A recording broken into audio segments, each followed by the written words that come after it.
Alright guys, quick video, Happy New Year.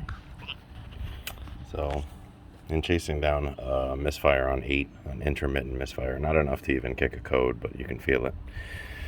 Doing more ignition stuff, so should probably do the valve cover gaskets at some point. Good God.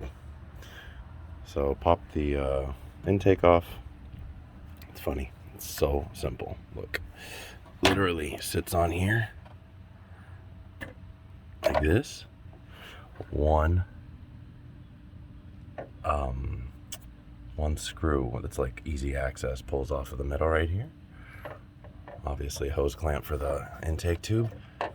Bam, out of the way. Crazy, so easy. I already cleaned up my throttle body a little bit, maybe not enough. Use some intake valve cleaner, but it dissolved all the crap pretty easily, so not bad, not too bad. Can't imagine that's going to generate a ton of horsepower, but whatever. So what I'm after is that. So this was, I believe, the first year of the blending of, as you can tell, that's a carburetor plate where you would normally have a carburetor, so they put a mass airflow sensor, or throttle body rather, along with this ignition system. So I'm going to change the distributor cap, the rotor, and the spark plug wires. I think we're going to go ahead and do I'll just do a time lapse on that because I don't really know how long it's going to take me to figure out how to get all the nuts and bolts, and that might be kind of boring.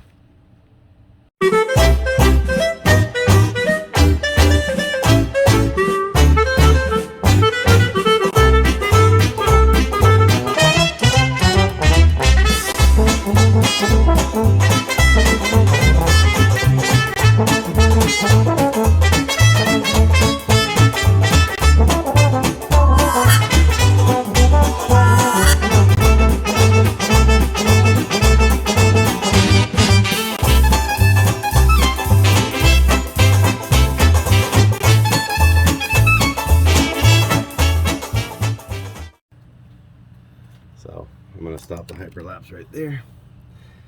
Yeah, I mean, the posts are pretty crunchy. The 26-year-old truck, right? And we got I can guarantee you this distributor cap is original. I bet you the plug wires might have been done, but I mean, that's what I love about GM. You literally spend, what was it, like, I think I spent $100.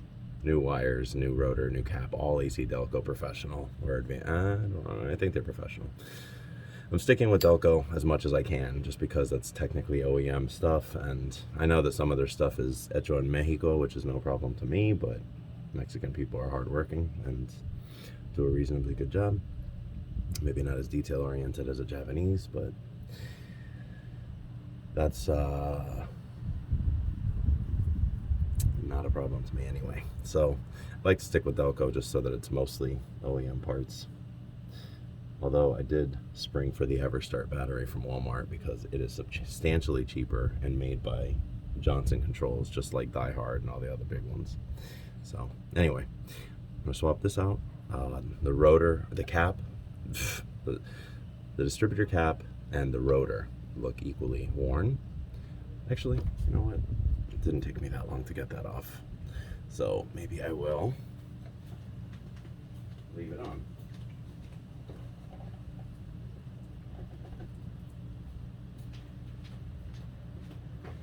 So here we go.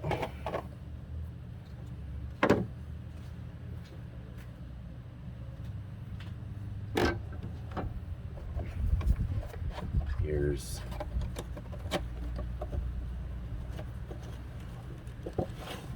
the new one, labeled exactly the same, which is nice. This one's actually held down with star nuts. This one doesn't have the little metal, brass inserts for the screws, but I'm guessing that doesn't really matter. It's just funny to see the difference in quality, you know, how many years later.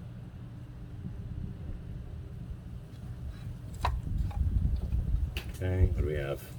So I'm going to make sure the cylinders are all marked properly, 1735. 8246, exactly like the old one. So, new part, who dis? Old part in here, so we can return it to Amazon. Just kidding. I wouldn't do that. That is messed up, man. Messed up. Okay, so this is out. And then our new cap. So actually, let me see. Am I even in the frame?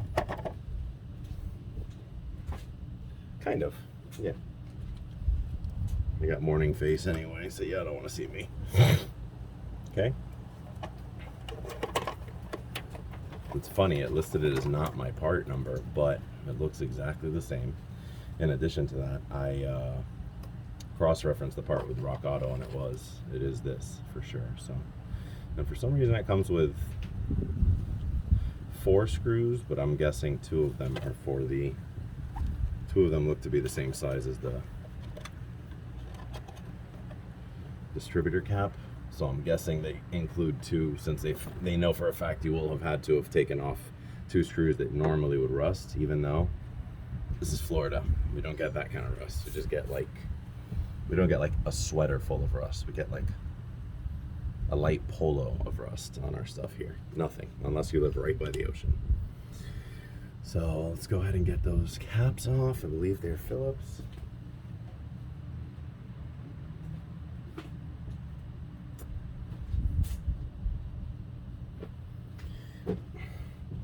And again, I would hyperlapse this, but I don't think I need to. Oh, I want to make sure I don't strip these out before I start talking crap about. Check out this handy dandy flashlight. That's right, GM baby. What kind of stuff we got cooking here? Oh, that is crunchy looking. That is crunchy looking, and I can't tell. Oh. All right, I definitely don't want to mess these up because they're tiny. See? Let's see how crunchy they are, but are they hex? They might be a little hex. If they are, I'm gonna just lube them up, brush them off, and use a pick and get the rust out. So I used my 2 new set screws to determine the size of the head.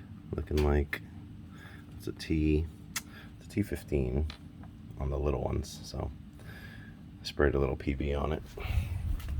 Actually, let's grab a flashlight. Got this new Milwaukee Rover, which I love. I actually have the small one also, but it runs on AA's, and once I realized I was going to be burning through batteries that quickly, for some reason I became a miser and stopped using it. So I got this Rover that's lithium ion, 440 foot-pounds of lumens, and magnetic. Look at how beautiful. Look at how cool. Okay, so let's give this a shot.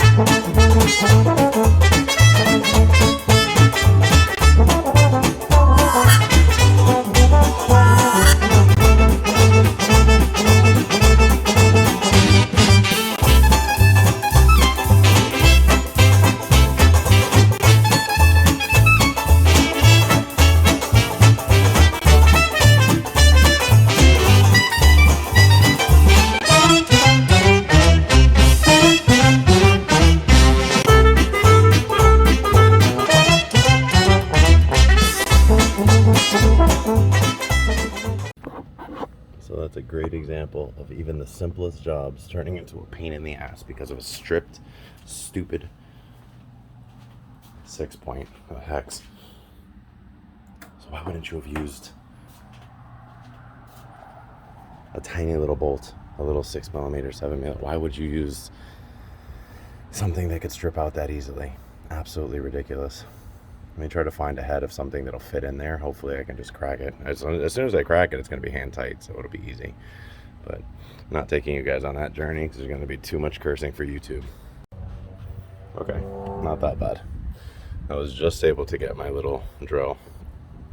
These quick chuck, quick 1/4 inch hex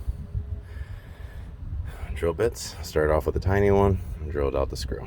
So stupid, stupid, stupid. Makes me mad, but oh well, we're done.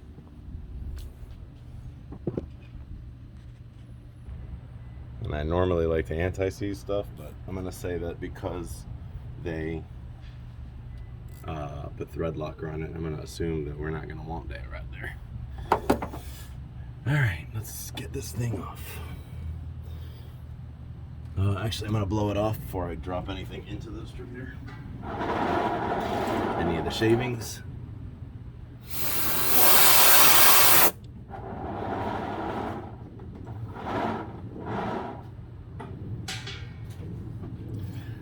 Nope.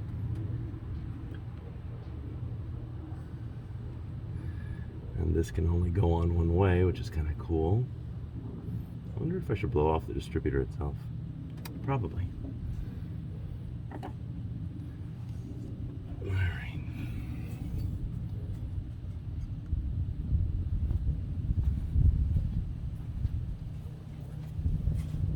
Old? No. Yeah, you see the wear on the end? She worn down. She's making contact, but I could see it maybe. That might have been a misfire right there. It's probably missing with the corrosion and the worn area. Might have been missing some of the posts on the Revolution. Revolution Live. All right.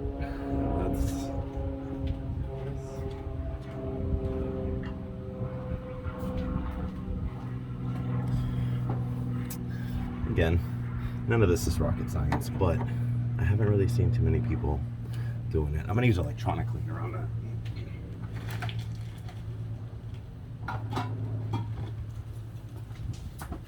Just give it a little spritz and then dry it off.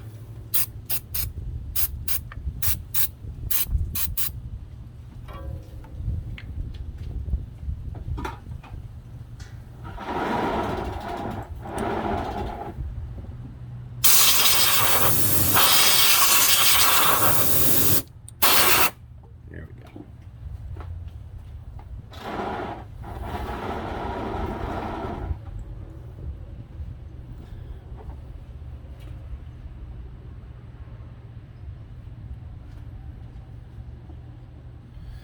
And the reason I took my gloves off is these screws are tiny. So I'm not playing the oops, I dropped 2 game here, if possible.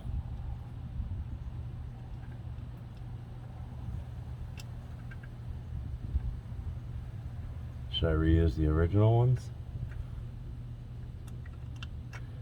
Don't answer that. That's a hell no. Absolutely not. Aside from the fact that I can't because it's strict. So thanks a bunch, guys. So again, I halfway would almost want to put anti-seize on this, but ain't no way. If they put thread locker, which is the complete antithesis of anti-seize, obviously that's not how they want it.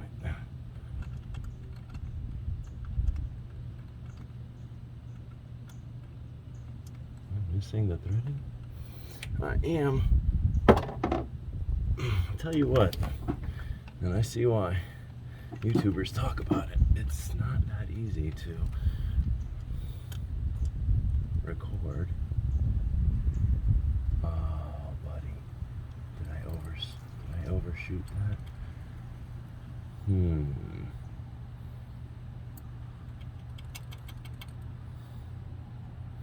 know what? I didn't get the head of it. I'm gonna have to drill a new. Well, the thing is, yeah, that one will go. This one I didn't get the, which is kind of good because that means I didn't damage the threads, but can I get a hold of that? I just broke the head off, which is how it came off. God, I'm not going to replace the distributor for this, I'll tell you that much. Alright, I might have to drill out a little more. Sit tight.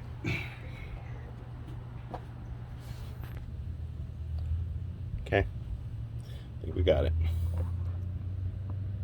I mean, pretty sure we got it. The only thing I don't know is whether or not the threading is going to be okay. So let's see.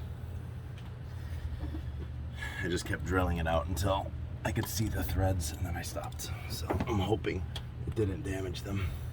At least, I mean, really, you're not talking about a lot of tension here, but still, you know, it's kind of an important part of the engine function.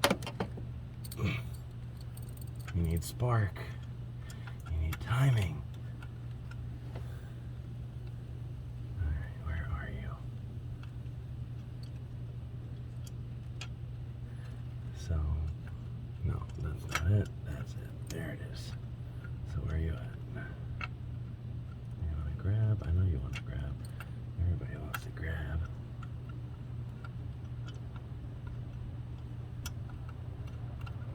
It got it. It grabbed. We are threading. This one we are not.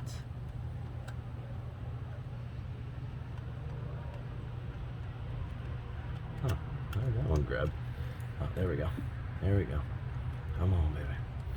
You good? You good? You happy? I know I am. Godly, I'm telling you, this is like, what are we talking here? 10-minute job, really? If once, especially once you have some experience. Don't over torque these. They don't need it. What, 10-minute job, right? Turns into half an hour over stupid bolt head. And do they learn? Nope.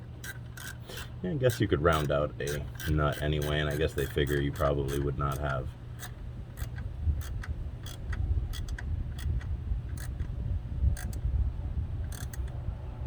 I might have eaten up some of the threads because that didn't feel super tight, but honestly, that's on. I just don't want to strip out what little is left. There's tension right now. So I'm gonna call that good. Hey, listen, worst case scenario, you have to replace the distributor, you do, but that's substantially more expensive.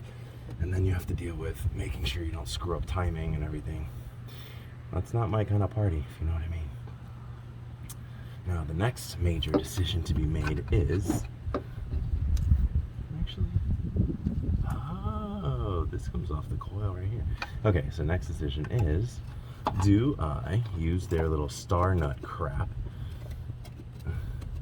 or do I reuse these that didn't rust, have a Phillips and an 7 millimeter head? Yeah, I think I'm gonna reuse those. And the reason I say that is because I don't know. I guess the new stainless stuff is probably nice and fine, but this lasted this long without rusting. Why tempt fate, right? On the flip side, I don't know. I just don't like the idea of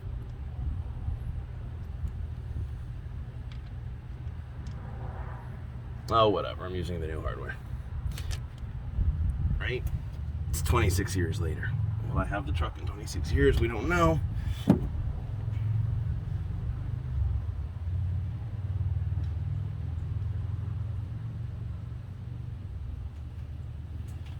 And realistically, worst case, I could always drill it back out just like I did right now. Right now. So, let's drop one of these in the hole. I'll leave you up here. This is actually T20, not T15. Oh, hell no. A left-handed bolt drop in, screw drop in, hell no. I do not use the devil's hand. I am not ambidextrous. Alright, I'm a little ambidextrous. But just for certain things. Grabbed, yep. Plus, the other reason I'm using them is I have fresh Loctite on them, so you know, the factory set like stuff. So I'll just keep it simple. What we got here? I like the back one because you can't see it at all. That's awesome. Am I even recording? Oh, here's another fun one for you guys. Guess what I got for Christmas? GoPro 9 from the lovely fiance. Badass gift, I will say.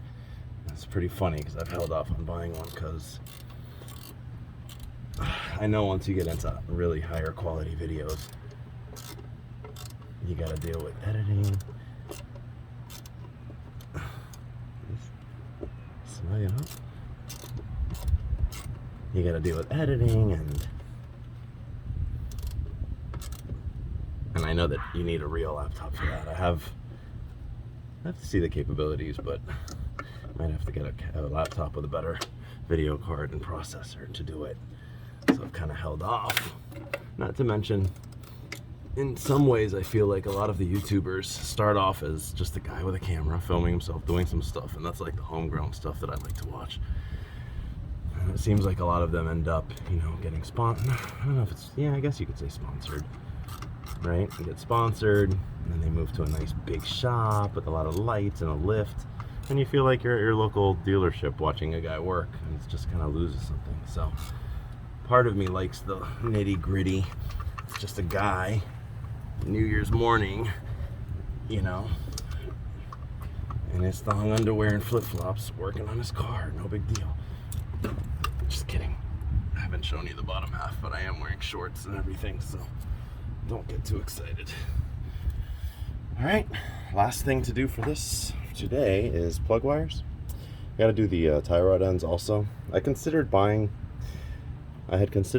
new adjusters, but just so that I could match the length. But realistically, I'm going to try to just point the tire straighten the steering wheel, point the tire straight, and adjust accordingly anyway.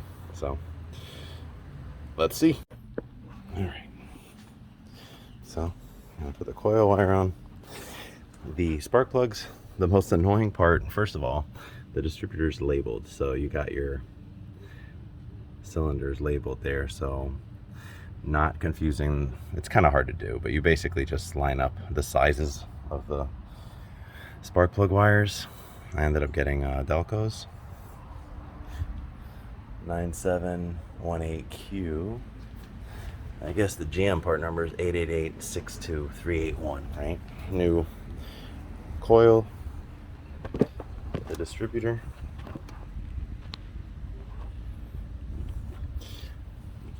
Do a little silicone lubricant dielectric just to keep everything nice and lubey to help keep the elements out.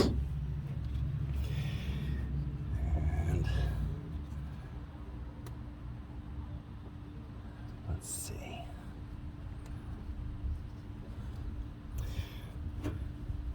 So the hardest part was figuring out how to get those clips that hold the spark plug wires to release. Once I did, I was all right.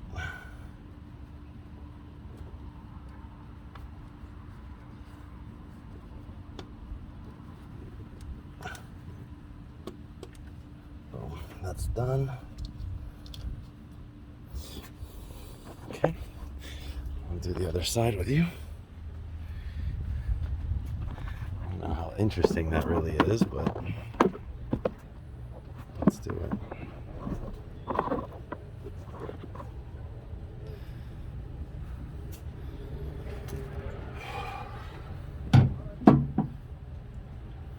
Pay attention because they are slightly different.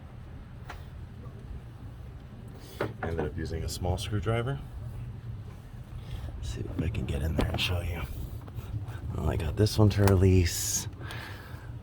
Oh, it's going to be difficult. I'll show you on the one off the car. So it's good that they keep one bracket that stays with it. So you can also determine the length, how long it should go, right? And then these are labeled, so let's see, 5371. Who makes these? Made by Packard. So these have been done before. I kind of like that they had the number of the cylinder on them too. That was kind of cool. Okay, so the way to release these, see the clip? It's not this end. You would think, oh, you push on this to get it to release. I broke my first one on that. and it's not even pushing. Can you see? It's not even pushing on this. It's here. This little lip. You go in, push down, and lift up. So once I figured that out, not hard. So basically we got, you look at the size. You got a short, a long, a short, a long. So I'll duplicate that. There we go. I even took a paint marker and marked them up.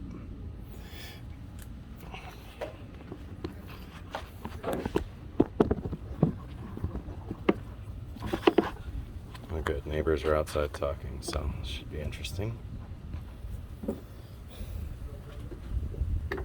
A little dielectric grease in there. Just enough to lube up the boot. Keep the elements out.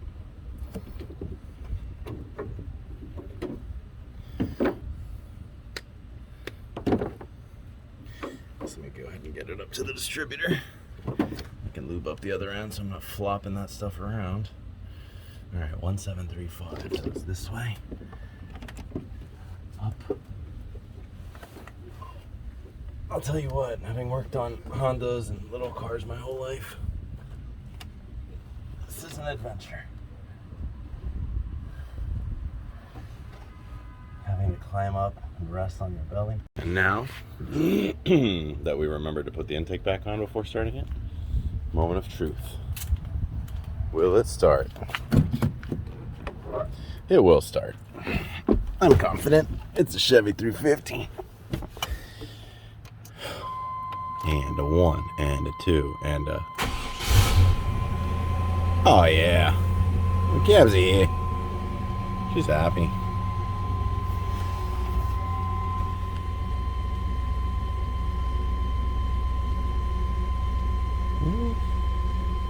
Idling pretty smooth. Gotta check engine light because I turned on the car without all the stuff plugged into the MAF. Is that what this has?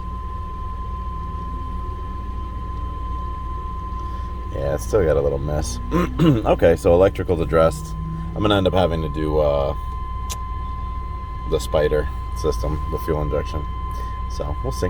Depending on how much money I want to throw at it, I may convert it to traditional injectors. I think it was $300 versus 200. So anything to get a little more efficiency out of it would be pretty cute. That's all. Happy New Year.